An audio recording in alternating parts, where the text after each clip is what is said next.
बातमी कुणीही दे, पण खरी अपडेट मिळते फक्त राजकीय लाईव्हवर. या कारखान्याची रिकव्हरी गेले 10 वर्ष सातत्यानं कमी येते. आम्ही ह्याच्यात जेव्हा खोलात गेलो की बाबा नक्की रिकव्हरी कमी येत्या, कारण तर ऊस तर तेच आहे, जमीन तेच आहेत, आणि मग रिकव्हरी कमी काय येते. तर आम्हाला कळालं रिकव्हरी आहे तेवढे आहे तशीच आहे, फक्त ही रिकव्हरी मारली जाते. आता मारली जाते म्हणजे काय की जेवढी रिकव्हरी आहे ती रिकव्हरी कमी आहे असं दाखवायचं, आणि त्याच्यामधून जी पोती निघतात. म्हणजे साधारणतः आधी आमची रिकव्हरी 13-20 अशी असायची. म्हणजे एका टनाला 130 किलो 132 किलो साखर. मग ती रिकव्हरी अलीकडच्या काळात 12.5-11.5 पर्यंत आली. म्हणजे अर्धा टक्का 1.5% जरी रिकव्हरी मारली तर टनाला साधारणतः एक समजा 10 पॉईंट जरी मारली तर 10 किलो साखर निघते. 1% मारली तर साधारणतः तेवढ्या प्रमाणात साखर माफ करा 10 पॉईंट मारली तर 1 किलो साखर निघते. 1% मारली तर 10 किलो साखर निघते. अशी साखर गेल्या काही बरेच वर्षापासून मारायचं चालू झालं, आणि ही साखर रेकॉर्डला कुठेही दाखवली जायची नाही, आणि या साखरेची इलिगल विक्री बाहेर व्हायची आणि त्याचे सगळे पैसे कॅश स्वरूपात घेतले जायचे. आता ह्याच्या खोलात गेला असताना आम्हाला मागच्या वर्षी मी वार्षिक मीटिंग मध्ये पण हा प्रश्न विचारलेला की तुम्ही रिकव्हरी या वर्षाची एवढी कमी दाखवलेली आहे, सिरपला तुम्ही डायव्हर्जन केलेलं नाही इथेनॉल साठी, आणि तुमची अशी एवढी रिकव्हरी पाहिजे होती आणि तुम्ही एवढी रिकव्हरी मारलेली आहे.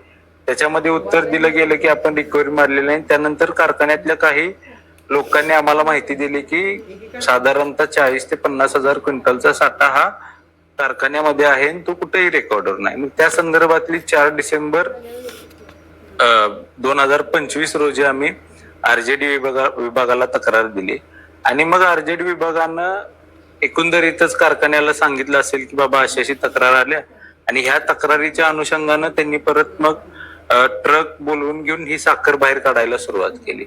मग ते ट्रक त्या दिवशी जाऊन आम्ही तिथे अडवले. 9 तारखेला 9 डिसेंबरला ट्रक आलेले, आणि ती साखर आम्ही अडवली, त्याचे व्हिडिओ वगैरे केले, आणि ते व्हिडिओ साधारणतः जिल्हाभर प्रसिद्ध झाल्यानंतर एकंदरीत आरजेडीवर दबाव आला, आणि त्यांनी 23 डिसेंबर रोजी कारखान्यावर धाड टाकली.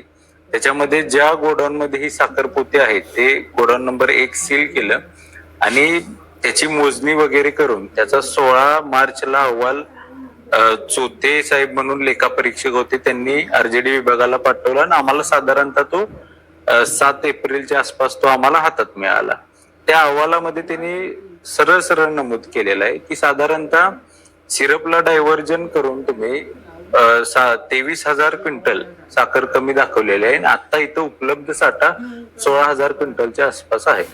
आणि अहवाल इथं म्हणजे जेव्हा आमच्या हातात हा अहवाल मिळाला त्यानंतर आम्ही असं ठरवलं की बाबा आता थांबायचं नाही. ही साखर चोर बऱ्याचशाच वर्षापासून ही साखर चोरी होत्या. कारखान्यामध्ये काहीच आपल्या मॉडिफिकेशन नाही किंवा एकंदरीत एक्सपान्शन नाही. नागनाथ अण्णांच्या नंतर या कारखान्याच्या म्हणजे माध्यमातून ज्या ज्या चळवळी चालायच्या त्या सगळ्या बंद आहेत, आणि मग कारखाना एवढ्या कर्जाच्या डोंगरात कशासाठी निघालाय. म्हणून आम्ही ठरवलं की आता थांबायचं नाही, आणि आता आंदोलन करून एकंदरीत जेवढं कर्ज झालेलं आहे तेवढे पैसे विद्यमान चेअरमन ज्यांच्याकडे आहेत त्यांनी तेवढे पैसे भागवावेत आणि चेअरमन पदाचा राजीनामा द्यावा. मागणी आहे की अण्णांचं स्मारक जिवंत राहिलं पाहिजे. आत्ताची आपण जी स्मारक बघतो ही स्मारक आहेत, पण अण्णांचं खरं स्मारक आहे हा कारखाना. हा कारखाना राहिला तरच अण्णांचं नाव कायम राहील, आणि लोकांच्या मध्ये पण अण्णांचं नाव कायम, म्हणजे कारखाना जोपर्यंत चालेल तोपर्यंत अण्णांचं नाव त्यांच्या म्हणजे कारखान्याच्या माध्यमातून लोकांच्या तोंडामध्ये राहील. त्याच्यामुळे आमची मागणी हीच आहे की कारखाना वाचावा, कारखाना चालावा.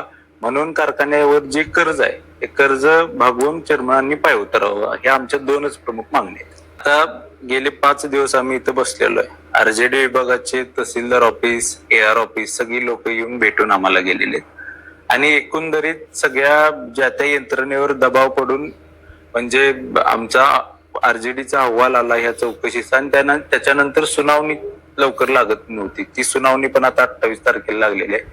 असं ज्या त्या डिपार्टमेंटवर प्रेशर राहून तिकडची डिपार्टमेंटची लोक काम चालू करायला लागले आहेत, पण चेअरमनांच्यावर मात्र काही फरक नाही. चेअरमन अजूनही म्हणतात मी कुठल्याही ह्याच्यात म्हणजे कुठेही दोषी नाही किंवा मी असं काही कामकाज ह्याच्यामध्ये अजून केलेलंच नाही.